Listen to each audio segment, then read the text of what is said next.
What is up everybody, welcome to your very first Galacticraft tutorial. Just to inform you, I'm making a series of Galacticraft tutorials for you, and by the end of them, you're gonna be able to travel to other planets, make spaceships, operate all Galacticraft machines, and of course you're gonna be able to survive to the other planets you go. So let's go ahead and move on to your very first Galacticraft tutorial. At first I want you to see some ores of Galacticraft. So we have here the aluminum ore, it looks like that. The tin ore, it's almost white. The copper ore, which is orange, and the silicon ore, which looks like the color but it is more fade. So let's move on to our machines.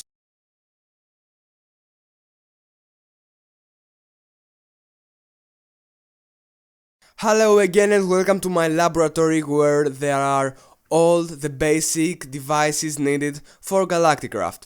So let's start with the most fundamental one, which is a coal generator, and what it pretty much does is it generates electrical energy through coal. So you put a coal here and it generates electrical power. So here is the recipe for it. You need 3 copper ingots, 4 iron ingots, a furnace and an aluminum wire. And just to inform you, the aluminum wire is made with that recipe with 6 wools and 3 aluminum ingots. And you get the coal generator with that recipe. So let's move on to the next most fundamental. You are gonna need this machine for most Galacticraft ones. So let's see the recipe here. It's made with 2 aluminum ingots, a lever, a furnace and 2 buttons and 2 aluminum wires and a redstone torch.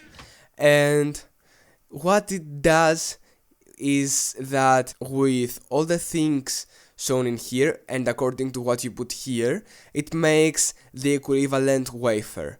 So here are the things you need to operate it. The most fundamental are the diamond, the redstone, silicon, and one of those 3. So let's get the redstone torch for an example now.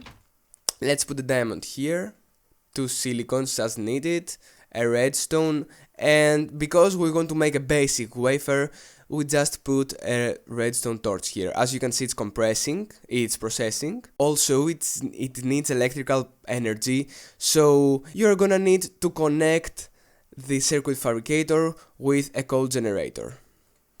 So here we got 3 basic wafers, as you can see, and the basic wafer is gonna need it for the next most fundamental device, which is the compressor. So what the compressor does is it compresses stuff according to what you place here. It gives you the equivalent plate. So let's take an example by just compressing some copper. I just place 2 copper ingots here and you will see in a bit what I take.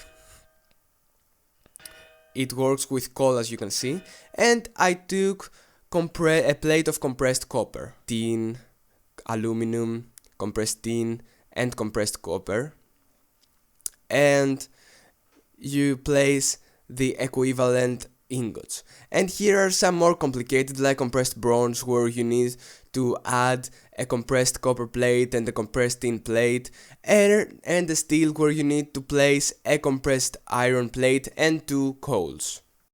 Here is the recipe. You craft it with 6 aluminum ingots, an anvil, a copper ingot and a basic wafer, and you get the compressor. So let's move on to some more complicated stuff, which are the energy stuff. So here is the energy storage module, which is also connected to the coal generator. What it pretty much does is it stores energy and it transfers it from one machine to another. So now that it is connected to the coal generator, it has stored some energy of that. Let's also see the process there. Let's put some coal here. And as you can see, this stores energy from the coal generator. Here, energy stored. Also, the recipe of the energy storage module. It is made with 6 plates of compressed steel and 3 batteries. Let's see another example by charging a battery, for example. So I put it in the input square. And as you can see, it charges from the energy stored here. Also, let's uncharge the battery and store its energy there. As you can see, if you put it on the output square, it uncharges and it stores energy in the energy storage module, and let's now charge it back. So as you can see again, it takes energy. Also, a battery, just to inform you, is made by 5 compressed tin plates, a piece of redstone and a piece of coal, and you get an uncharged battery, and in order to charge it you place it here in the energy storage module in the input. And now let's move on to our next machine, which is the Electric Compressor. And what it is a compressor, but it works with electric energy. So let's take another example. Let's compress 2 irons. And as you can see, it uses energy stored in the energy storage module it is connected. So it made a plate of compressed iron. I say again that if you can't make an energy storage module, for example, if you don't have compressed steel, you just make a coal generator and you place coal here and you connect it to all the devices which need electricity, like those. So guys, I forgot to tell you something really important, which is about the input and the output. So if I break that, you can see 2 squares there. A red here, which means output, and the green here, which means input. So guys, this is it for now. I hope you learned something of that tutorial. And also, if you're confused, don't worry at all, because we're gonna use all those devices in next videos. So I hope you enjoyed my video, and if you enjoyed it, just leave a like and subscribe, and of course, see you in my next tutorial. Goodbye.